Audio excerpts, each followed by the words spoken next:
Julien, welcome back to London. Firstly, how special is it to be here? And how surreal is it to be here as a 24-year-old and you've got hundreds of kids who are adoring you and want every photo with you? I know it's a different feeling. I mean, I was here early on this year for the Diamond League. I think that was in July, and now being back in London for World Travel Market, representing Saint Lucia as a tourism ambassador. It's an amazing feeling. And how's life been since Tokyo for you? You mentioned you found yourself in St. Lucia. What do you mean by that and how special was it to be back there?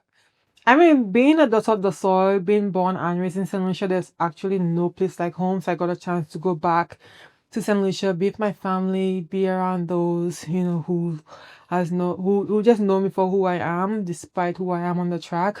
So I got a chance to just detox from social media, detach from the track as well, and just be with my people, be home, enjoy the food, enjoy the beach, just enjoy, you know, being around my loved ones.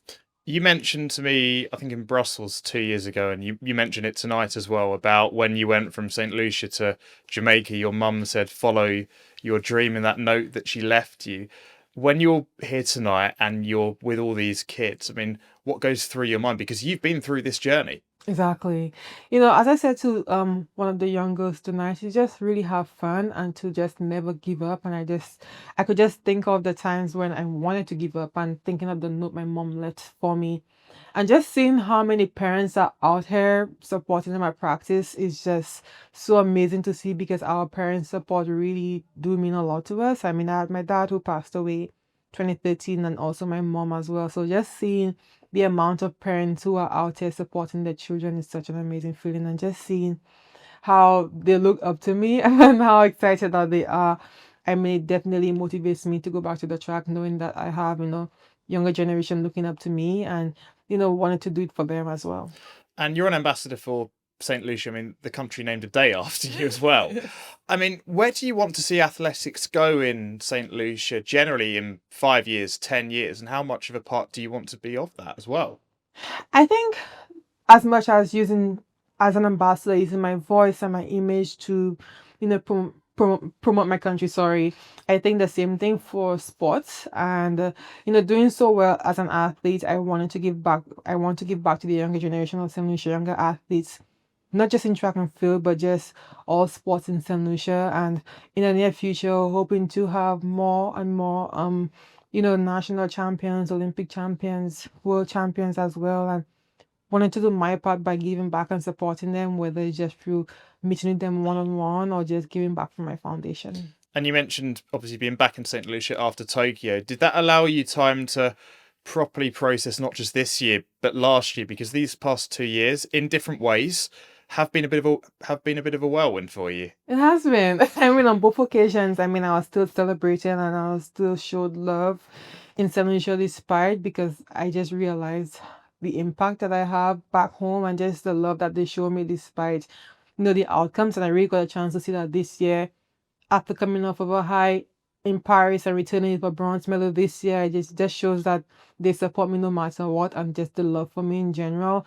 But it was really nice going back home being celebrated despite the outcome of Tokyo, not what we were hoping for, but just the way that I was still showed love in St. Lucia, it just means a lot to me.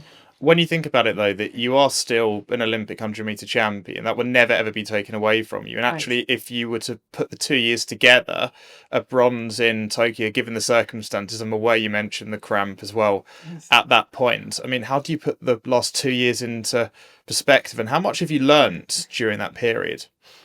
Coming out of college and I think being thrown into the professional world, it was a lot that I had to pick up. And I think usually coming from college and transitioning, we all have down years where we try to figure it out, and that was not the case for me.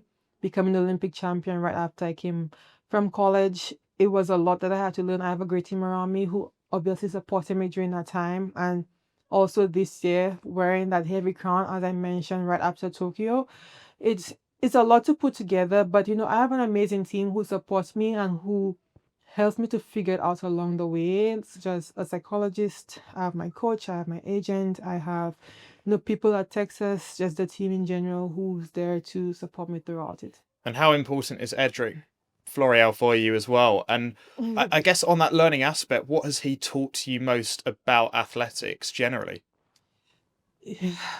I can't begin to put into words how much Coach Flo means to me. I've been with him at Texas since I was 17. I'm now 24. So it just shows how much of the impact he's had on me. And my career itself just shows, how I've grown and my progress throughout the years being with Coach Flo. And I think more so athletics, but I think the mental aspect of it, I was so young and he really helps me to navigate the mental side of things because it can be a lot and he always just tell me to like lay it on him, like tell him what I want and tell him what I'm going through so he can help me the best way possible. So I think he's been a great help for me mentally, as well as athletically, but I just think that mentally it plays more into athletics.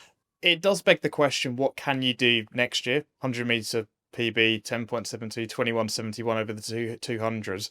Like, that's a hell of a base to go off. Like, what can you do next year and what are the ultimate goals? Right now, I'm really taking it slowly. I did a few treatments in Germany, and I think now taking it slowly and sitting with my coach when I get back to Austin after my week here at World Travel Market with Saint Lucia and having a talk with Coach Flo as to where exactly we go from there and the plans for next year. And so as of now, I don't have a complete answer as to where we go from there. We're hoping to get better.